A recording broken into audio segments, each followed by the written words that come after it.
Déplacer 9 personnes avec 200 kilos, c'est l'antithèse du SUV. On n'a même pas 1 kilo de batterie par personne, alors que souvent une voiture électrique, on déplace une seule personne et il y a 300 ou 350 kilos de batterie, voire bien plus.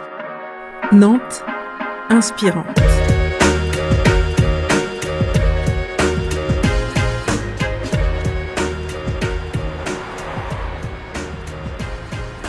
J'ai créé une entreprise, on transformait des voitures au GPL, pour les faire fonctionner au gaz. Jean-François Robert, concepteur du Woodybus. Et à l'époque, j'aimais bien l'idée de faire durer des vieilles voitures et de les dépolluer. Et puis, je construisais des motos de course et à un moment donné, je me suis dit que fallait aller vers des choses plus utiles et plus bénéfiques pour nos enfants. Et donc j'ai arrêté les motos et j'ai imaginé le concept du vélo-bus. C'est un véhicule qui fait 3,50 m de long, 1,15 m de large et 1,90 m de haut. Il pèse 200 kg à vide. Il est équipé d'une assistance pour que le chauffeur puisse le déplacer facilement quand il est tout seul. Sur le toit, il y a des panneaux solaires pour recharger les batteries.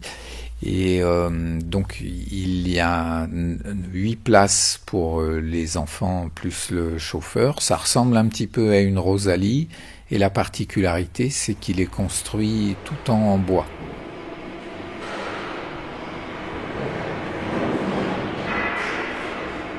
Moi, ce qui m'a séduit, c'était le principe de rationaliser le transport, comme le vélo le fait, mais là, à l'échelle des enfants. Jérémy Jessé, co-concepteur du Woodybus. Leur permettre, en fait, d'accéder au vélo en toute sécurité pour aller à l'école, et puis les initier progressivement à adopter justement une mobilité douce dès leur plus jeune âge, quoi. Donc, c'était vraiment le côté pédagogique et allié au vélo que je connaissais déjà, quoi. Mais en fait, moi je faisais des vélos cargo, donc on transportait des enfants qui étaient passifs dans le véhicule, qui étaient transportés, et là en fait ils deviennent acteurs, et en fait c'est l'étape intermédiaire avant qu'ils soient totalement indépendants sur leur vélo.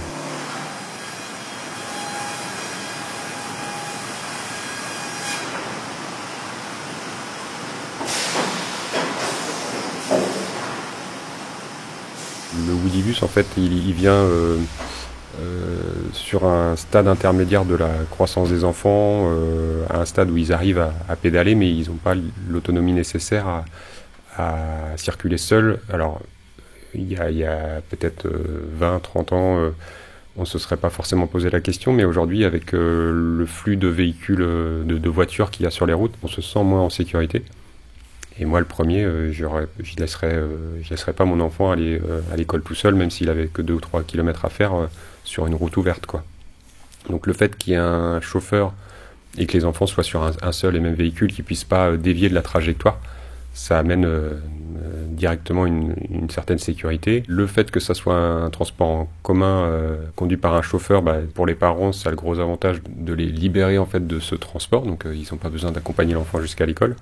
C'est incitatif. En fait, les enfants, ça leur met le pied à l'étrier pour utiliser le vélo. Eux, ils ont beaucoup moins en fait d'a priori sur ce mode de transport. Nous, en tant qu'adultes, on va vite, quand on n'a pas l'habitude de faire du vélo, on va se dire il fait pas beau, je vais pas prendre le vélo, etc.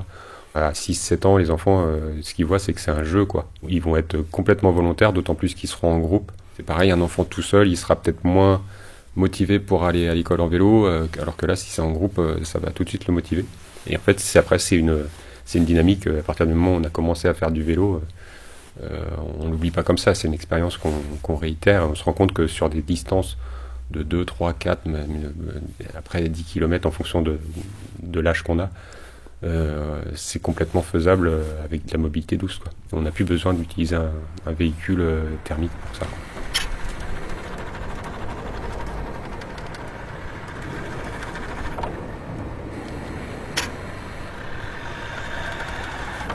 En termes de transport collectif, ça s'adresse en priorité à des collectivités qui ont cette compétence, mais après, en termes de mise en œuvre, il y a différentes possibilités. Ça peut être la collectivité qui fait ça en régie, ça peut être un opérateur qui vient mettre en place le recrutement et la gestion des chauffeurs et des matériels. Après, ça peut être aussi des bénévoles. On a eu des personnes qui nous ont contactés qui envisageaient un service avec des parents d'élèves qui se relaient comme un pédibus par exemple. Nous, on conseille d'avoir le permis de conduire pour le conduire parce que son gabarit fait que en termes de pilotage, c'est plus proche d'une voiture que d'un vélo. Mais en même temps, la réglementation ne l'impose pas. Ça peut être, je pense, très épanouissant pour les personnes qui sont chauffeurs de ces véhicules-là parce que ça leur permet de faire de l'exercice également, de prendre l'air et puis de faire plaisir aussi aux enfants parce qu'en général, ils sont plutôt contents de circuler sur ce véhicule.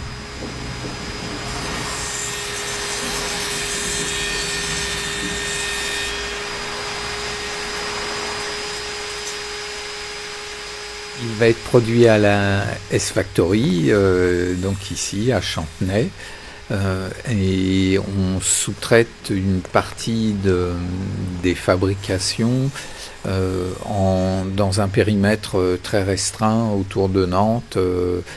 Par exemple, les découpes et pliages des tôles qui sont peu nombreuses, mais sont faites à Malville. L'usinage est fait dans le 49. Après, le bois, lui, vient des forêts des Landes. Voilà, donc c'est vraiment, on a fait attention à ce qu'il y ait un maximum de composants locaux, si ce n'est locaux français, puisque l'assistance, c'est une assistance Valeo qui est faite à Lyon et les batteries sont fabriquées à Bordeaux. Normalement, cette année, ça sera une 30aine de véhicules qui va sortir d'ici et une 50aine l'année suivante.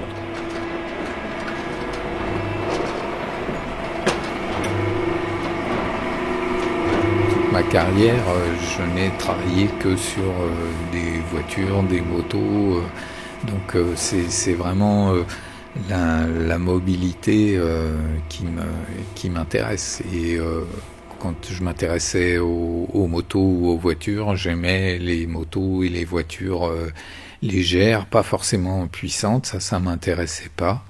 Je préférais les engins efficients. Et donc ça, c'est des valeurs qu'on retrouve vraiment dans la mobilité douce, puisque en fait on n'a pas de puissance. Un bonhomme bien énervé, ça fait 250 watts et pas longtemps. Donc c'est un tiers de cheval et voilà. Donc il faut imaginer des véhicules légers qui sont faciles à déplacer, à l'antithèse de ce qu'on fait aujourd'hui, où donc on déplace une personne de 70 kilos dans un contenant qui en fait 1500, quoi. Ça n'a aucun sens. Il y a plein de choses qui existent aujourd'hui, qui sont dans nos mains. Il faut essayer de les mettre en œuvre de manière coordonnée et puis inciter les plus jeunes à y venir, quoi. Préparer les générations futures, quoi. Oui. Parce que effectivement, il va falloir qu'ils vivent différemment de nous, qui avons consommé énormément, beaucoup trop et beaucoup plus que ce que la Terre ne pouvait supporter.